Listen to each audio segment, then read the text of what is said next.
Jubilee coalition appears to be in deep crisis because the agreement which they made, especially on nominating the presidential candidate, appears to have been, disregarded or appears to have collapsed.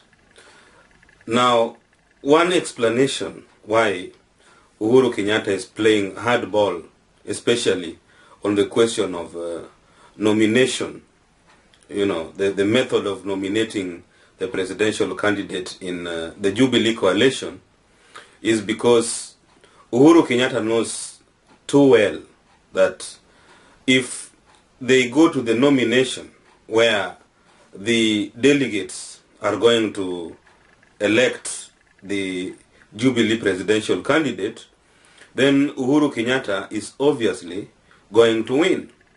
This is because the URP delegates, led by Ruto, are going to vote for Uhuru Kenyatta. And the TNA delegates are also going to vote for Uhuru Kenyatta, which means that the UDF delegates are the only delegates that are going to vote for Mudavadi. It is very unlikely that the UDF or the TNA delegates would voluntarily vote for Mudavadi, given the strong opposition that has already come from TNA, especially on the question of Uhuru Kenyatta not standing as a presidential candidate. Mudavadi knows this, and that is why he's looking for some boardroom solution. That is why he's going for the consensus option that he opposed when he was in ODM. So the main reason why Uhuru is currently more or less conducting a slow motion political divorce with Mudavadi is because the deal they made with Mudavadi, that he would step down for him, is untenable. Uhuru, after making this deal, came back to his people, and he faced a rebellion from top MPs allied to TNA, who told him categorically that they are not going to accept a situation where Uhuru Kenyatta is not a presidential candidate, where his name is not on the ballot. And the opposition is so strong that Uhuru is unable to deal with it. And in order to escape from not presenting himself as a candidate, he's proposing to Mudavadi that they go for the delegates conference, which sounds very democratic, but which favors Uhuru. Mudavadi knows that he's going to lose.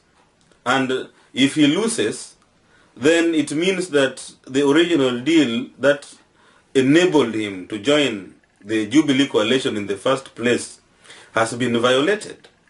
This is why Mudavadi has decided to go out with information that they had already agreed on these issues by the time he was joining the Jubilee coalition.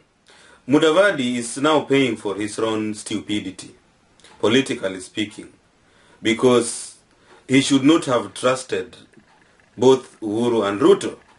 Kenyan politics is based on deception. And unless a deal had already been signed and written and sent to the registrar that is going to be the presidential candidate, it is naive for him to have accepted at face value that the deal stands, the gentleman's agreement stands. Mudavadi should have learned from Raila Odinga, who signed an MOU with Kibaki that he would become prime minister if Kibaki becomes president. The product of this MOU, or the content of this MOU, was never told to the public. It was only revealed when Kibaki began to betray the deal by saying that they wouldn't hand over the premiership to Raila Odinga because they did not want to create two centers of power.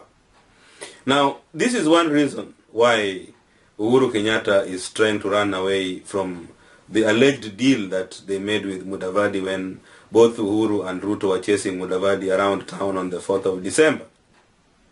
Now, another reason why Uhuru is distancing himself from this deal is because Uhuru Kenyatta has basically fallen out with Kibaki.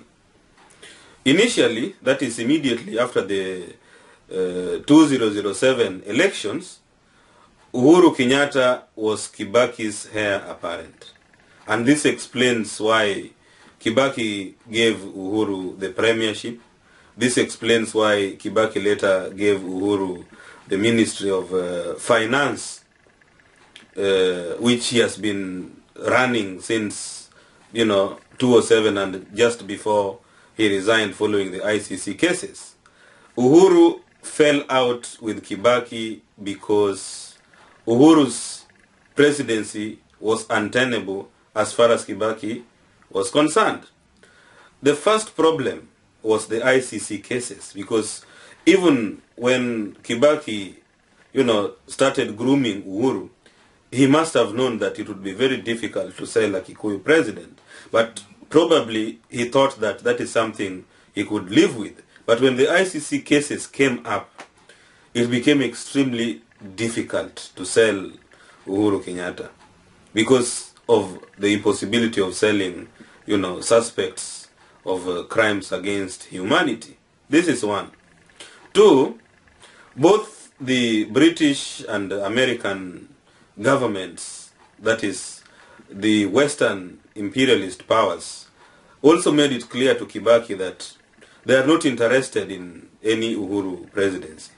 And Kibaki himself is still not out of the woods on the ICC cases, because Mudavadi is going to the ICC, and Mudavadi was Kibaki's right-hand man.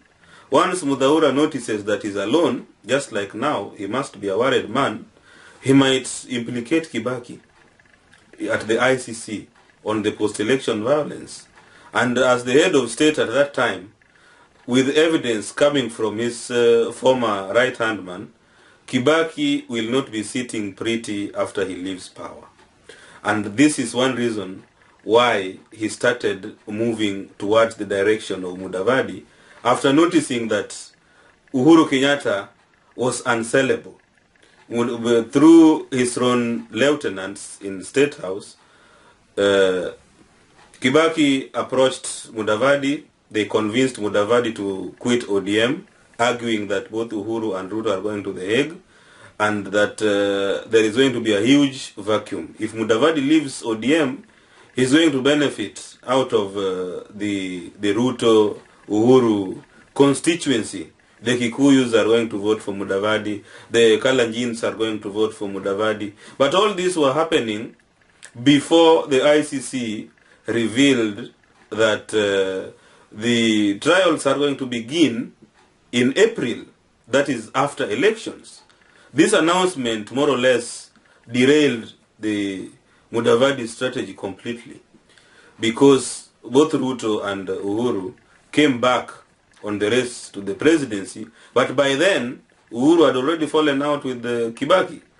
Kenyans saw when Kibaki tried to get Mudavadi to read presidential statements at public, rallies, acting presidential, and, more or less telling people that, well, I'm the guy who is taking over from Kibaki. Look, I'm reading his speeches, I'm representing him in public functions, etc.